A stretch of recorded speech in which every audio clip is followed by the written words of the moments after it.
Oi de novo. Hoje eu vim gravar um vídeo assim pra contar, dividir com as pessoas como que foi o meu processo de luto, porque eu perdi, né, o meu marido. Não que eu tô lá. Eu perdi o marido em 2022, dia 19 de fevereiro. Ele teve um infarto fulminante pós-Covid. Eu simplesmente acordei e ele tava duro, gelado, no quintal de casa. E, cara, isso foi um divisor de águas na minha vida.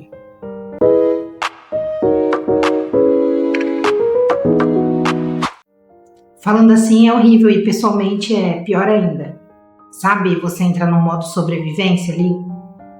Foi um dia que às vezes eu tinha a sensação de estar vivendo fora do meu corpo, sabe? Como se eu estivesse vendo por cima. Vou contar mais ou menos o que aconteceu. A gente teve Covid, ficamos de quarentena, a gente tinha um Miguelzinho, né, que tava com 1 ano na época, hoje em dia ele tá com 5. E ele ficou com minha sogra, porque a gente ficou em isolamento, né? Tava no final do Covid, né, foi em 2022. Tanto que na época do Covid a gente ficou neurótico, porque ele era bancário, ele trabalhava em banco. E então ele não parou, ele não foi daquelas pessoas que parou, ficou home office e tal, não, ele ia todo dia pro banco. Então você imagina, eu tive o Miguel durante a pandemia do Covid, a gente não pegou Covid, eu fiquei desesperada na época no hospital, na maternidade, com medo, passando na frente do povo, assim, né, o povo tá com Covid aqui, e agora? E aí a gente ficou em isolamento, né, 15 dias, aí passou, eu fiquei muito mal, nem o Gustavo, né, que era esse meu marido, nem o Gustavo ficou mal, ele só teve, tipo, probleminha de garganta, só dor de garganta, ele nem febre, assim, não teve. Agora, eu fiquei mal porque eu tenho asma, né, e obesidade, então eu fiquei, tipo, quase pra internar, né, ainda bem que não ficou tão ruim. Tinha nem uma semana, assim, mais ou menos. Não, tinha passado uma semana que a gente tinha tido Covid. Numa sexta-feira, a gente estava fazendo planos pro dia seguinte, normal.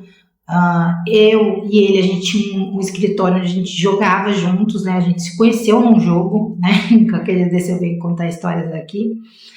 E a gente se conheceu num jogo online, eu lá em Santos e ele aqui no interior de São Paulo. Então, a gente jogava junto, outros jogos, inclusive. A gente tá jogando LOL com um amigo nosso, em Cal, que a gente sempre jogava junto com ele. E aí me deu muito sono, e o Miguelzinho também, ele tava no chiqueirinho que ele ficava atrás, ele já tinha até dormido, ele tava dormindo. Eu falei, vou dormir lá por meia-noite. Beleza, aí eu fui dormir e ele ficou jogando com esse meu amigo nosso. Aí eu falei pra ele, não vai dormir muito tarde, tá? Porque amanhã a gente tem compromisso cedo. Aí fui pra cama e dormi. O Miguel, por incrível que pareça, ele tava numa época que ele não pegou peito, ele mamava na mamadeira. E ele só queria, tipo, acordar de madrugada pra mamar na mamadeira. Então eu já tinha deixado até pronta a mamadeira dele, na cabeceira da cama. Essa noite ele não acordou pra nada, ele dormiu assim direto. Eu até acordei assustada, era tipo 6h50 mais ou menos, quase 7 horas da manhã, eu acordei assustada, olhei pro lado, vi o Miguel dormindo na cama, que ele dormiu na cama com a gente, sim, apagadíssimo, e nada do Gustavo na cama. Eu pensei, caraca, ele pegou no sono de novo na cadeira do computador, porque isso já tinha acontecido antes. E antes de ir lá, eu abri a porta e vi os meus outros meninos sentados na sala, fui cumprimentar eles. Eu falei, gente, eu vou fazer o café da manhã de vocês e vou lá acordar o tio Gustavo, né, que era o padrasto deles. Vou lá acordar o tio Gustavo, que deve estar dormindo na cadeira do computador. Vou falar pra ele vir pro quarto. Aí peguei, fui no armário da cozinha, que a gente tinha onde tinha dispensa, tinha uma janela, e da janela dava pra ver o quintal, assim. Aí eu peguei o pote de achocolatado, tudo coloquei na bancada. Quando eu olhei pra frente, eu vi assim de longe ele deitado, caído. Na hora, gente, vou falar pra vocês, meio que foi uma câmera lenta, assim. Eu consigo lembrar tudo em câmera lenta, mas na hora foi muito rápido, porque eu larguei as coisas na bancada e saí correndo lá pra fora. Na hora que eu cheguei lá, ele já estava meio roxo, gelado e duro. Só encostei nele assim, sacudi, senti o corpo dele duro, gelado, né? E aí eu gritei, Gustavo, Gustavo, pelo amor de Deus, meu amor. E nessa eu consegui ter um reflexo de lembrar dos meninos que eu vim ver e eu não queria que eles viessem, eu não sei como, gente, eu pensei tudo isso ao mesmo tempo. Eu pensei nos meninos vindo, eu pensei no choque que eles iam ter, então eu quis evitar isso. Eu consegui pensar isso muito rápido, em fração de milésimos de segundo. E aí, quando eu vi que eles estavam vindo, eu já saí correndo, entrei na frente deles e falei, vai pro quarto de vocês. E aí, eles foram pro quarto, eles não estavam entendendo nada. Aí eu falei, gente, me ajuda, fiquem calmos, o tio Gustavo faleceu. E eu preciso da ajuda de vocês, fiquem no quarto quietinhos, por favor. Aí, né, meu filho mais velho, que na época acho que ele não tinha nem... Ele tinha 9 para 10 anos, mais ou menos. Aí ele... Mãe, como assim? E os meninos ficaram assustados, mas assim, eles não estavam entendendo, né? Eu só falei para eles, fiquem no quartinho quietinho, tá? Deixa a mamãe ver o que a mamãe vai fazer. Aí eu liguei pra... Na hora eu fiquei tão assim... Eu tinha esquecido que aqui não é SAMU, né? Que é bombeiro. Aí eu liguei o 92, aí depois não era, aí liguei o 93, aí... Enfim, aí eu consegui chamar os bombeiros e... Chamei os bombeiros, que é o resgate, e aí me deu um vazio, assim, uma dor, uma coisa. Eu comecei a engolir aquilo, assim, como se estivesse mastigando na minha garganta. Eu tenho que avisar a mãe dele. Isso foi muito doloroso, acho que foi uma das coisas mais dolorosas que eu já senti na vida, foi essa parte de avisar a mãe dele. Eu liguei pra ela, falei pra ela vir, né? Na verdade, falar pra vocês, fica até nebulosa a minha memória com relação a isso. Algumas partes, assim, eu não consigo lembrar muito bem o que aconteceu nesse dia. Tanto nesse dia quanto no velório, eu não consigo. Parece que, eu não sei dizer, parece que ficou nubleado, assim, mas eu sei a dor que eu senti ao falar com ela no telefone. Eu acho, inclusive, que eu lembro acho que eu dei o telefone pro bombeiro pra falar com ela, porque eu acho que eu não tava conseguindo falar direito. E ela apareceu lá e eu não deixei ela ver como ele tava. Eu pedi pra ela ficar com os meninos, ela tava desesperada, porque o único filho dela hoje em dia ela até já chegou a me agradecer de não ter deixado ver como ele tava, porque ela viu depois ele já ajeitadinho no velório e tudo, né? Mas uma cena bem triste, assim, bem... Enfim. E eu peguei... eu não conseguia saber o que fazer, e eu também não lembro agora mais o que aconteceu. Eu lembro de flashes, que foi a família dele depois chegando, as tias, né? E flashes, assim, desse dia eu lembro só flashes de ter ido lá no fundo de novo e visto ele caído de novo. E eu não tava raciocinando direito, aí depois foi aquele negócio, eu lembro de falarem pra mim juntar a roupa dele, alguma roupa pra ele. E eu lembro também de me pedirem foto. Não lembro de mais nada. Daí. Aí, enfim. Foi um baque pra mim. Depois, quando teve o velório também, eu não lembro de muita coisa que aconteceu. Teve o enterro, tudo. Eu sei que eu estava com 4 crianças numa cidade que eu só conhecia a família dele, a uns 700 quilômetros da minha família mais próxima, e numa casa onde eu não conseguia ficar porque eu olhava todo canto, eu via ele caído naquele lugar. Eu comecei a ficar muito ruim, mas eu arrumei forças, assim, nos meus filhos, eu não tenho outra definição para falar. A força que eu arrumei foi neles.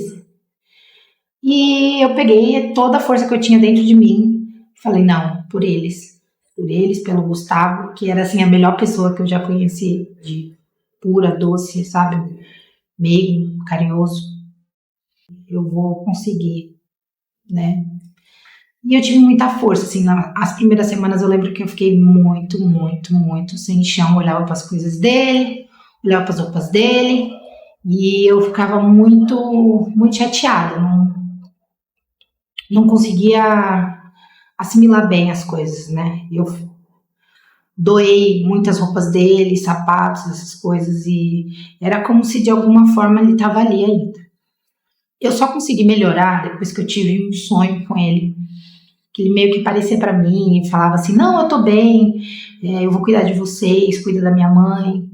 E eu senti um conforto tão grande nesse sonho depois, que era como se fosse real o sonho. Depois desse dia, eu meio que consegui sentir paz, sabe? Tipo assim, eu acho que ele tá bem, ele tá olhando pela gente. E aí eu fiz uma promessa pra ele que eu não ia deixar a mãe dele, que a mãe dele é sozinha, ela só tem uma irmã aqui. E tinha ele, e agora tem um netinho, né? Que inclusive é o clone dele. E eu peguei e falei assim, eu vou fazer essa promessa, né? Eu fiz essa promessa pra ele, que eu não ia deixar a mãe dele, então eu poderia ter voltado pra minha cidade, mas eu não voltei. Eu fiquei aqui, continuei a faculdade que eu estava fazendo na época, aos trancos e barrancos. Continuei aqui com a mãe dele. A mãe dele também ficou bem. Não dá nem para imaginar, assim, tão guerreira que ela foi, sabe? Quão forte que ela é e assim, uma mãe para mim. Incrível. E aí foi quando eu falei, não, eu não consigo ficar nessa casa mais. Por mais que eu esteja assim, sabe, a gente tem aquelas fases do luto que dizem, né? Eu não senti como as pessoas falam que tem as fases negações e cada fase, né? Eu não sei. Eu senti um pouco de raiva dele, se eu senti assim, não raiva, assim, mas mágoa, né? Porque ele tinha me deixado com o nosso filhinho que ia crescer sem o pai e muita dor, assim, por conta disso, né? Porque os outros meninos ainda têm o pai, que eu sou separada, né? Mas e ele? Então isso daí acho que foi uma das maiores dores que eu senti, né? E sinto até hoje. Esse sentimento do meu filho não poder ter aquela companhia tão maravilhosa do pai dele. Porque independente se eu tivesse com ele ainda ou se eu não tivesse, ele era um pai incrível. Tanto para ele quanto para os meus filhos, que não são filhos dele. Ele era um pai maravilhoso e tratava eles como filhos, assim, sem comentários. E aí eu consegui me mudar sozinha, gente. Eu fiz sozinha, assim. Eu tive um apoio financeiro da mãe dele. A mãe dele me ajudou muito com móveis, porque onde a gente morava era tudo, já estava mobiliado. Eu só vim de Santos com algumas coisas para cá. Tava tudo mobiliado. E coloquei tudo num carro. Algumas coisas eu ganhei, né? Tipo, cama dos meninos, a mãe dele me deu um móvel de cozinha, me deu uma geladeira que ela tinha comprado de móveis usados, um combo assim, né? Me ajudou bastante. E aí eu fui. Mas o resto das coisas, gente, eu fiz tudo sozinha com o meu carro.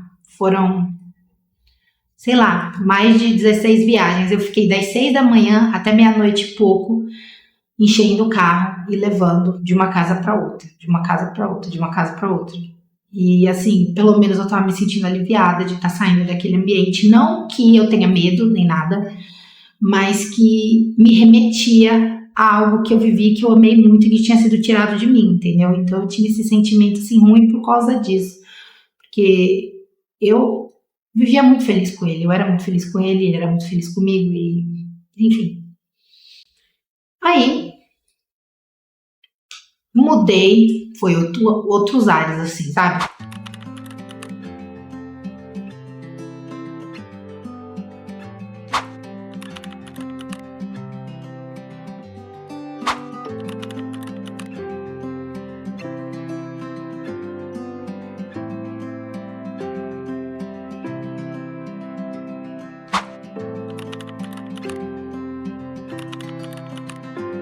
Comecei a me olhar mais, né?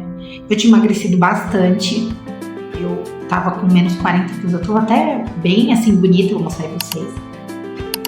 Eu até queria voltar a esse peso, mas foi a custo de muita, assim, como eu posso dizer, eu tava muito bonita, mas ao mesmo tempo eu deixava de comer, eu fazia jejum de 24 horas, 20 horas todo dia. Eu fiquei mais de um ano comendo só uma refeição por dia. Alguns dizem que isso é saudável, alguns dizem que não é. Eu não tô aqui pra falar isso porque eu não entendo nada disso, tá? O que eu tenho pra falar, além de tudo que eu passei, é que a gente tem uma força dentro da gente que, cara, a gente nem sabe. A gente nem sabe. E eu posso falar que essa minha força veio através dos meus filhos. Eu não sei se talvez eu sozinha eu teria passado do jeito que eu passei.